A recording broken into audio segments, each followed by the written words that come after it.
Фундаменти жылулаган жоксузбу? Жылууланган. Жылууланган. Булар пенопластмен жылуулаганбыз. Берде көрүнүп турат мына берде ак болуп кетти мына шоктон. Пенопласт, бул үстү пенопласт. Фундамент жылууланганда жакшы болот беке. Жакшы. Фундамент жылуу болсо үйгө жылуу да.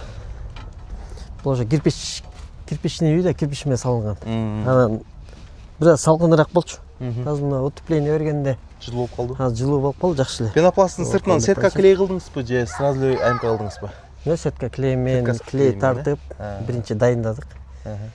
Анан клейин кургатып, катырып, анан кийин анайын АМК-ны жармаштырдык. Всё понятно. Багеттерle биринчи жолу жармаштырдык, ошо баарын эле биринчи жолу кылып атабыз. Бул өзү үй мага эме болду. Пробный үй болуп калды да, полный. Үйрөнүүгө полигон болгон турбайбы? Бул үйдө ошо полный эмесин бүтүргөм өзүм. Ичи-тышын сууап, еврозун отделка полный өзүм жасагам. Анан кийин брусчатканы түшөдүк, анан оларды планировать этип, фасад эмелерин, ландшафттарын баарын жасадык.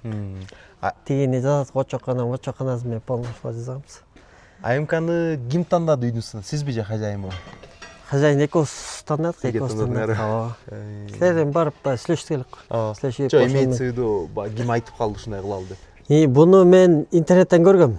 Мен буну мурун эле интернеттен көрүп, анан Бишкекте мен эме тааныш бала эмеде иштейт. Именно фасадный фирмасы бар да. Алар эме сарташ жасачу. Анан ошодон сураштырсам, мен сарташ оор болуп калчаксың үйгө. Кымбатта түшүп калат экен деп, анда бир сыйрап эмесин сарташынан бааларын эме кылдык, изилдедик.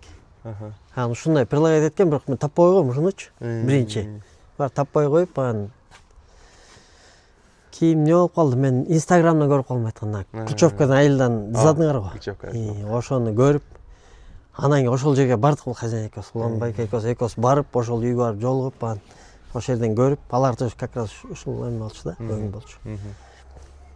Эки цвет болсо керек эле. Эки цвет, бирөө серый. Я мындай зал бар. Зал чоң кенен зал бар, ошол жагы эме серый.